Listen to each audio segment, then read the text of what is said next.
The late afternoon sun hung low over downtown Chicago, casting long shadows across the polished sidewalks and glinting off the sleek glass buildings. Among the crowd moving briskly along the street, Amanda Johnson stood out, not for her presence, but for her stillness. Her steps were slow, careful, and deliberate, as if each one required conscious effort. She wore a faded beige coat, a pair of worn jeans, and a wrinkled blue blouse that looked like it had seen many seasons. Her dark hair, though neatly tied in a bun, was streaked with gray at the temples, but her eyes, tired yet quietly resolute, carried a weight far heavier than her small frame. She stopped in front of a tall, elegant building adorned with gold-plated trim and floor-to-ceiling windows. The name La Bellissima was etched in cursive along a marble plaque beside the door. Amanda looked at the sign, then down at her clothes, instinctively tugging her coat closed. Her reflection in the glass door didn't fit the opulence behind it, but she stepped forward anyway, her hand trembling slightly as she pushed the door open. The restaurant was a cathedral of luxury. Crystal chandeliers, plush seating, waiters in tuxedos, and an ambient piano playing softly in the background. Amanda took it in for a brief moment before approaching the hostess stand.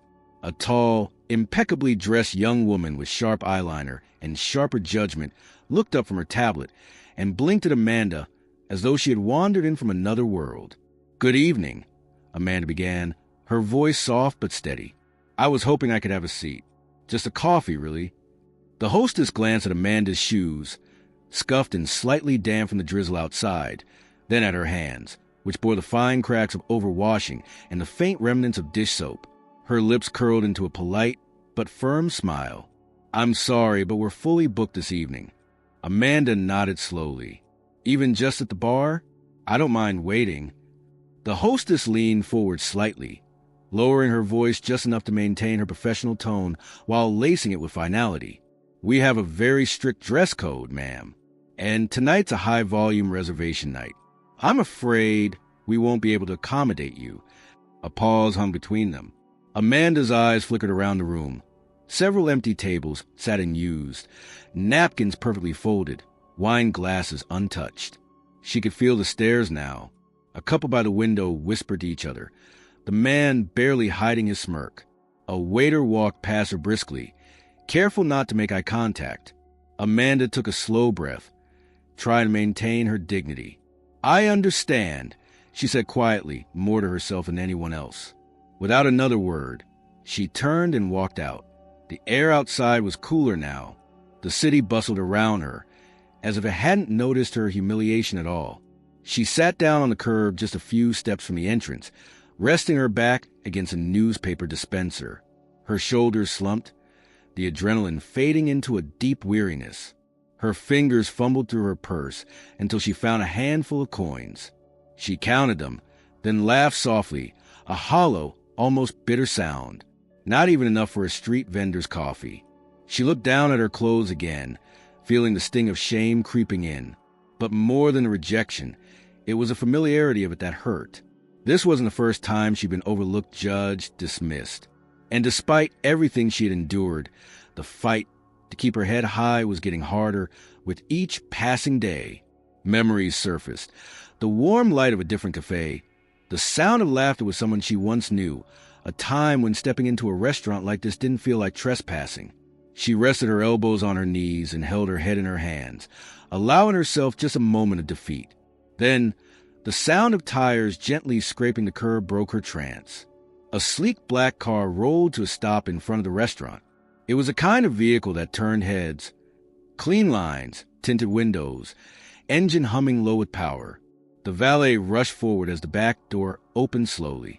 From the car stepped a man in a tailored navy suit, silver hair neatly combed, eyes hidden behind expensive sunglasses. His movements were deliberate and confident, someone accustomed to being noticed. The staff inside the restaurant seemed to jolt to attention all at once. A waiter straightened his jacket. The hostess rushed to adjust the placement of the menus. The man removed his sunglasses and scanned the entrance, then turned toward the street and froze. His gaze locked on Amanda. She lifted her head slowly, caught off guard by a stare. Something about him felt familiar, though she couldn't place him. He took a step closer, then another, his expression shifting from confusion to recognition. He crouched beside her, gently lowering himself to the curb as if the fine fabric of his suit meant nothing. "Amanda?" he said, his voice low and reverent. She blinked. "Yes?" He reached for her hand without hesitation. "It's me, Richard." She looked at him again, more closely this time.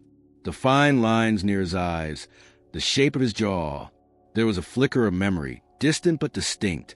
Her mouth opened slightly, but no words came out. He dropped to one knee, still holding her hand. The world around them seemed to slow. The restaurant's patrons peered through the glass. The staff froze. No one knew what to make of what they were witnessing. Amanda's heart pounded.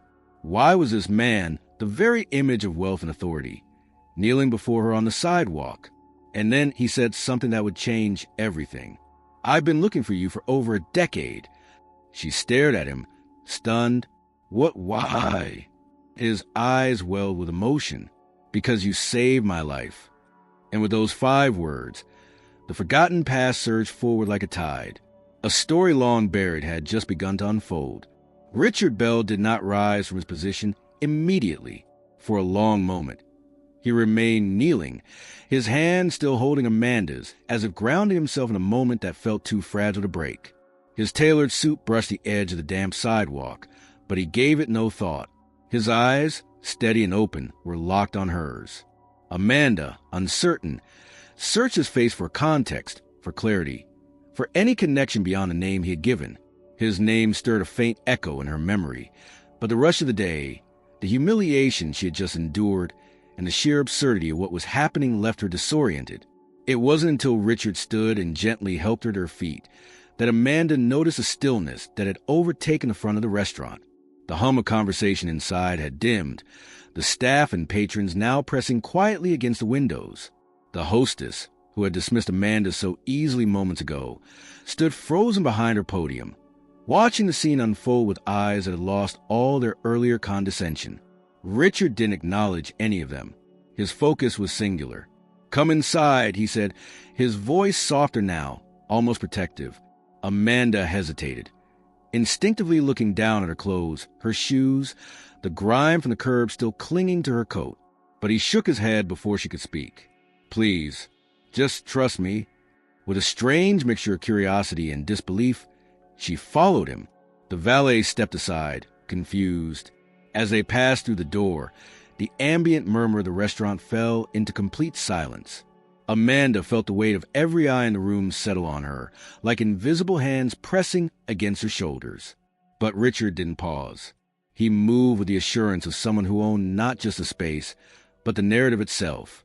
The manager approached, attempting a smile, but Richard gave a quick nod and kept walking. He led Amanda past the hostess stand, past the very woman who had denied her entry, and through the main floor of the restaurant.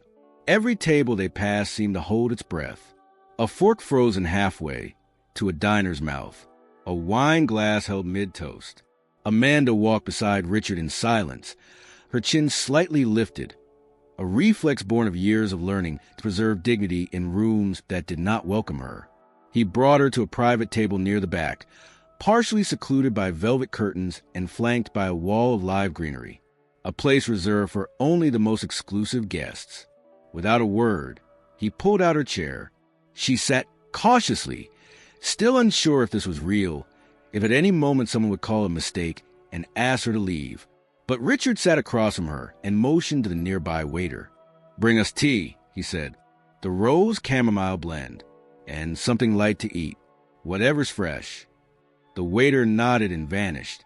Richard turned back to her, his expression unreadable for a beat. Then he leaned forward, resting his forearms on the table. "I imagine you have no idea why I know you," he began, his voice gentler now. "But I've known exactly who you are for years. I just didn't know how to find you." Amanda didn't answer right away. She was watching the staff in the distance. The nervous glances, the quick movements, the subtle chaos that his unexpected behavior had caused. The very people who had looked through her, like she was invisible, now couldn't look away. She finally met his gaze. "You said I saved your life," she said, "but I don't even recognize you." He nodded slowly. I didn't expect you would. I didn't look like this back then. I was barely more than a ghost. He paused, eyes momentarily distant. 15 years ago, I was living on the streets.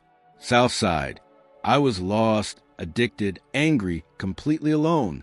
I didn't care if I lived or died. And then you were volunteering at that shelter near Roosevelt. I was just another nameless man in line for a cot and a sandwich. But you saw me. Amanda's breath caught, the fog of memory beginning to lift. A shelter, cold nights, a young man with hollow eyes. She had seen so many faces back then, all of them etched with suffering, most of them vanishing as quickly as they came. You were at South Haven? She asked. I was, he said. You brought me food. You sat next to me and told me I didn't have to die that winter, that I wasn't beyond saving. You gave me the address to a rehab program and told me you'd pray for me even if I didn't go. I don't know why, but something in the way you looked at me made me believe it, that someone like you could care about someone like me. His voice wavered, but he cleared his throat, and I did go. The next day, I went straight to that program, and I stayed for 9 months. Amanda sat back in her chair, the memory now fully blooming in her mind. He had been thinner then, unshaven, broken. She remembered the jacket he wore, ripped at the shoulder. His hands had trembled when he reached for the food. But more than the image, she remembered the feeling she had, that he had been standing on the very edge of something final. I didn't know what happened to you, she murmured. No one did, he said. I left the city after rehab. Started over in California. Built a small catering business. It grew faster than I ever imagined. Investors came in. I opened the first La Bellissima in San Diego. Then here. Now, I sit at the head of something I never thought I deserved. And every time someone compliments this place or tells me I built something beautiful, all I think is, you were the one who first saw a beauty in me when there was none. The tea arrived, delicate porcelain cups placed in front of them. Amanda reached for hers, but hesitated. Her fingers trembled. Why me? She asked. Why did you stop when you saw me today? Because I've had your name written on a note in my office for years, he said. Amanda Johnson. I didn't know how to find you. Chicago's a big city. And when I saw you sitting there, it was like the universe had finally brought the story full circle. She looked down at her hands, clasped tightly around the warm cup. I was only trying to get a cup of coffee, she said, almost laughing. You were trying to find a moment of peace in a place that didn't give it to you. Until now, he said. Amanda nodded slowly, absorbing the weight of it all. Inside her, something shifted, something deep and dormant, stirred by the recognition, the gratitude, and the strange, humbling power of her past finding its way back to her in such a dramatic, public way. And yet, as she glanced again at the staff watching them from a distance, she knew this was only the beginning of something much bigger than herself. As the minutes passed in their private corner of La Bellissima, a different kind of silence settled over Amanda and Richard. It was not the awkward pause of strangers nor the tension of a confrontation, but the thick, charged quiet of two people trying to reconcile their shared but unequal history. Amanda sipped her tea slowly, letting the warmth steady her nerves, while Richard watched her with the same intensity he had shown outside, though now tempered with reverence. The din of the restaurant had returned in part, though muted. Conversations were hushed, and the clink of silverware came softer than before, as if the entire room was tiptoeing around something sacred it did not understand. The waiter had returned discreetly with a small tray of appetizers, but Amanda hadn't touched them. Her appetite was gone, not from discomfort, but from the sensation of emotional overload. She was still grappling with the fact that a decision she had made so many years ago, one of dozens she had made in the service of others during a time she herself had felt invisible, had circled back in such a monumental, public way.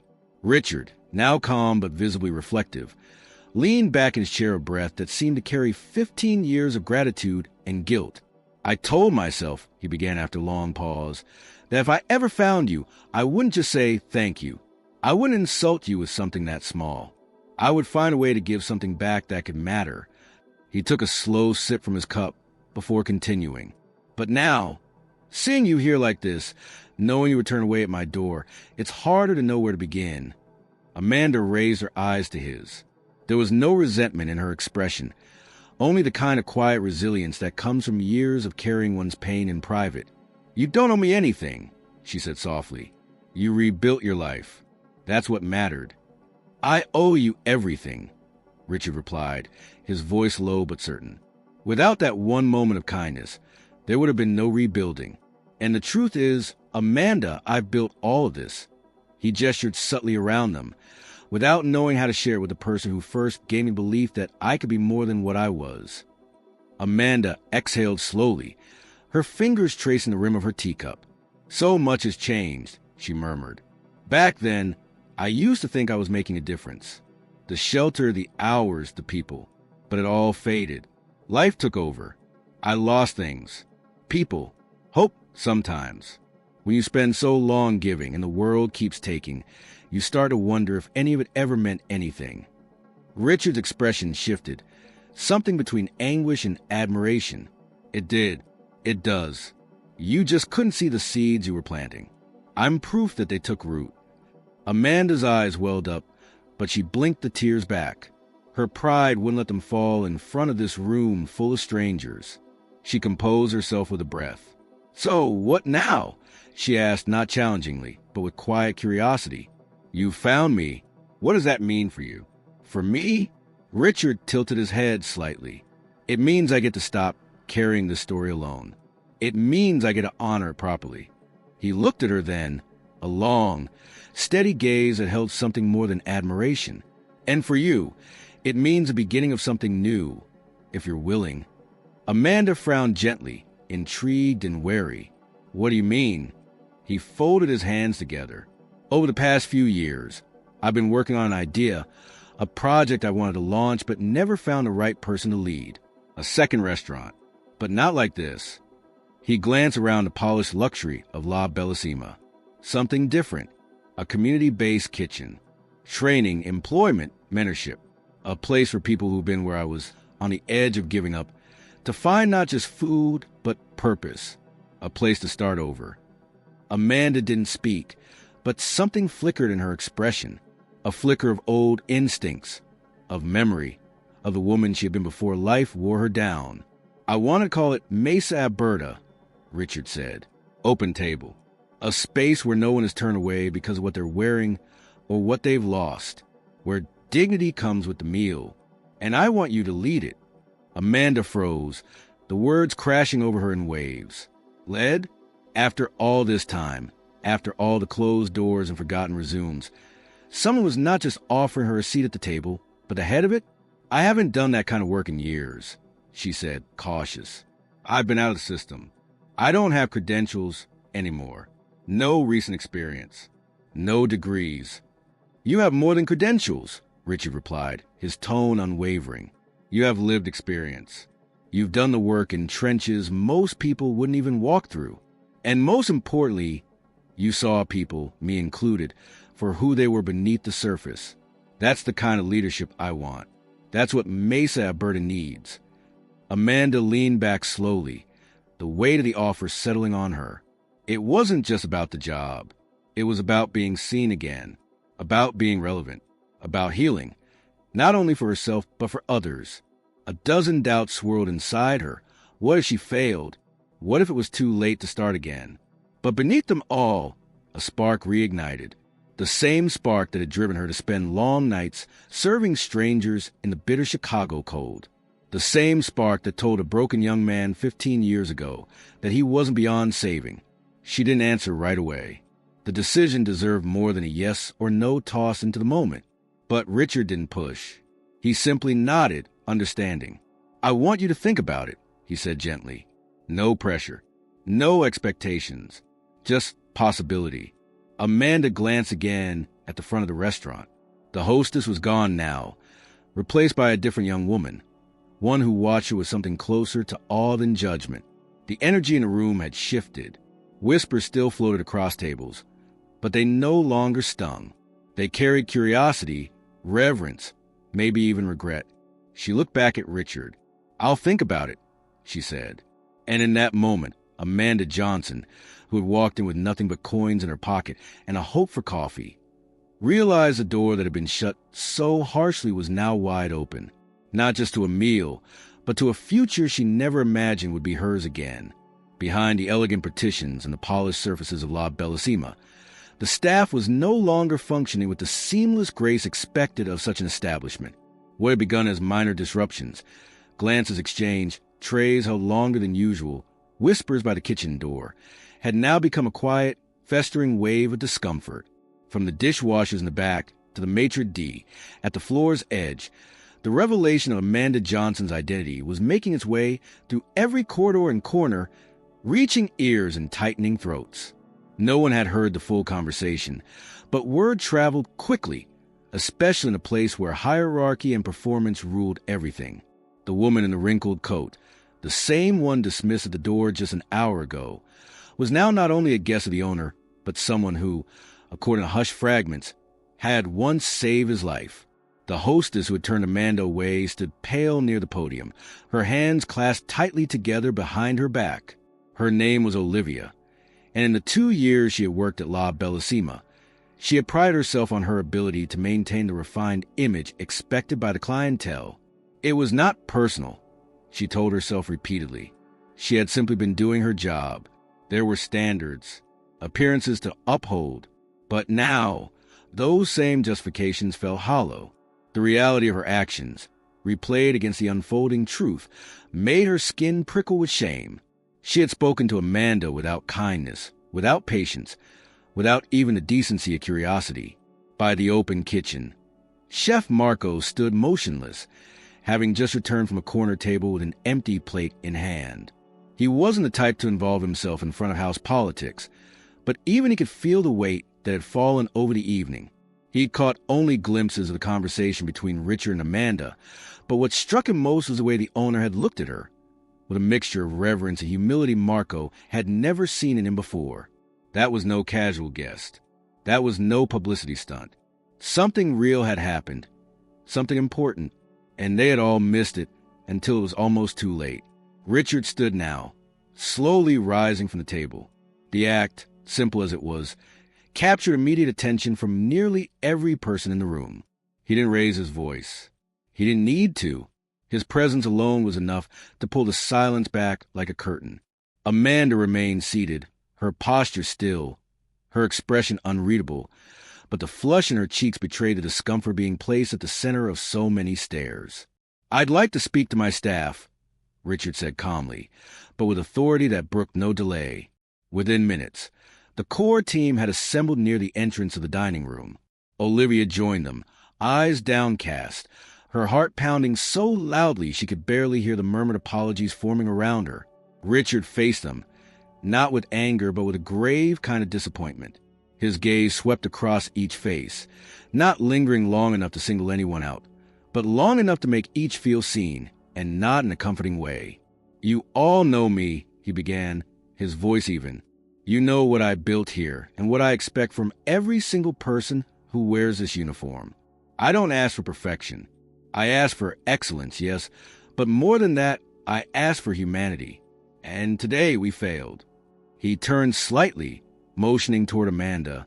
This woman, Amanda Johnson, came here today for something very simple. A coffee, a place to sit, a moment of peace. She was judged the second she walked through that door. Turned away, dismissed. Several of the staff shifted uneasily. One young waiter lowered his eyes to the floor. A bartender crossed his arms, as if bracing for a blow that had already landed. "You didn't know who she was," Richard continued, "and that's the point. You made assumptions based on appearance, on clothing, on what you thought a person of value should look like. But what none of you knew was that Amanda was the reason I ever had the chance to build this place in the first place. When I was at my lowest, homeless, addicted, invisible, she saw me, not the version of me that stands before you now, but the version no one else wanted to see." He paused, letting the silence do its work. Amanda remained seated, watching with a calm intensity that revealed nothing of the swirl inside her. She hadn't asked for the spectacle, but she understood its necessity. Sometimes shame was a step toward accountability. "I am not here to punish anyone," Richard said finally. But I am here to make something clear. La Bellissima will not be a place that mirrors the cruelty of the world outside. We will not reinforce the idea that we're just tied to wealth, or that dignity is something you earn through fashion or fame. We serve food, yes, but more than that, we serve people. And people are not always what they appear to be. He turned his attention back to Amanda now, this time addressing her directly, his voice lowering slightly. And you, Amanda, you taught me that when I had nothing. You gave me kindness when I had no reason to deserve it. Today, I failed to repay that. But I hope, in some small way, this moment can begin to make that right. Amanda inclined her head slowly. Kindness doesn't require repayment, she said. It just requires continuation. The words hung in the air like a benediction. And for the staff, it was not just a reprimand, but a reckoning. Olivia stepped forward, her face pale and eyes shimmering. I'm sorry, she said, her voice cracking. Truly, I didn't know, and I didn't act as I should have. Amanda looked at her without contempt. Her expression was not one of superiority, but of quiet reflection. It's not about knowing who I am, she replied. It's about treating everyone like they matter, even when you don't know them at all. Those words would replay in Olivia's mind for many nights to come. As the staff dispersed, slowly returning to their duties with humble steps, Richard turned back to Amanda. The tension of the moment had not fully passed, but something fundamental had shifted, not just in the room, but in the culture of the restaurant itself. La Bellissima, which had long prided itself on its refinement, had just received a lesson in what true class looked like. And though Amanda had not spoken aloud, the decision she had been contemplating was already beginning to take shape in her heart. The weeks that followed unfolded with a quiet intensity Amanda had not known in years. From the moment she stepped out of La Bellissima that evening, something inside her had shifted. Not abruptly, not with fireworks or fanfare, but like a heavy door creaking open after years sealed shut. Richard had not pushed her for an answer. Instead, he sent her a handwritten letter the very next day, delivered in a simple envelope with no branding, no embellishments. It was short, personal, and sincere. He reiterated his offer, but more importantly, he offered space, time to think, time to believe again that she was capable of something new, something lasting. It wasn't the kind of opportunity one stumbled into twice. And after reading his words over and over, Amanda realized she no longer wanted to keep standing in the doorway of her own life. By the end of the second week, she accepted Mesa Alberta would be unlike anything she had led before. Richard secured a small building on the west side, formerly a family-owned diner, vacant for years but structurally sound. The space had good bones, as the contractors like to say, and Amanda saw more than just floors and walls. She saw stories waiting to be written. They began renovations immediately. But Amanda insisted that every aspect of the place reflect not just aesthetic care, but dignity. There would be no stiff uniforms or sterile spaces. The restaurant would be warm, accessible, and intentionally human. Long tables instead of isolated booths. A kitchen visible from the dining area. A community garden in the back, where herbs and vegetables would be grown by volunteers and future trainees. Richard gave her full authority to assemble her team, and she reached out not through headhunters or polished job boards, but through shelters, recovery centers, halfway houses. She met people where they were, not where they pretended to be. Some applicants came in shaking with nerves, others with too much pride masking too much pain. Amanda understood all of it. She listened, not just with her ears, but with the part of her soul that remembered what it felt like to be disregarded. She didn't look for perfect resumes. She looked for fire, for the kind of hunger that couldn't be faked. One of the first hires was Deshawn, a former line cook who had lost everything during the pandemic and had been living in his car for over a year. He cried when she offered him the role of kitchen lead, not because of the title, but because it had been so long since anyone had trusted him with anything. Then came Lucia, a single mother fleeing domestic abuse. Trained in pastry arts years ago, but pushed out of the industry by systems designed to break rather than bend. Amanda welcomed her not as a charity case, but as a colleague, and watched as Lucia transformed an empty pantry into a small baking station that smelled of cinnamon and second chances. The neighborhood responded faster than Amanda had expected. Word spread, not through marketing but through people, neighbors, churches, community leaders. Mesa, Alberta hadn't even opened its doors, and already people were stopping by just to ask if they could help.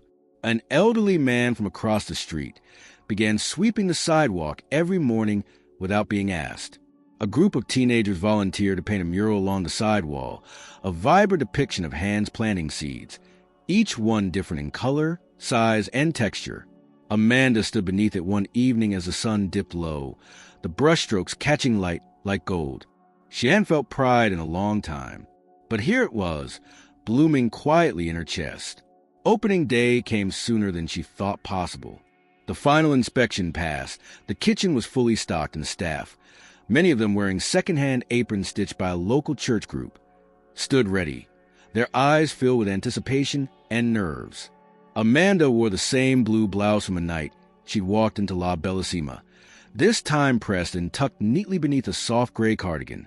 It was a silent defiance, a quiet reclamation of her own narrative.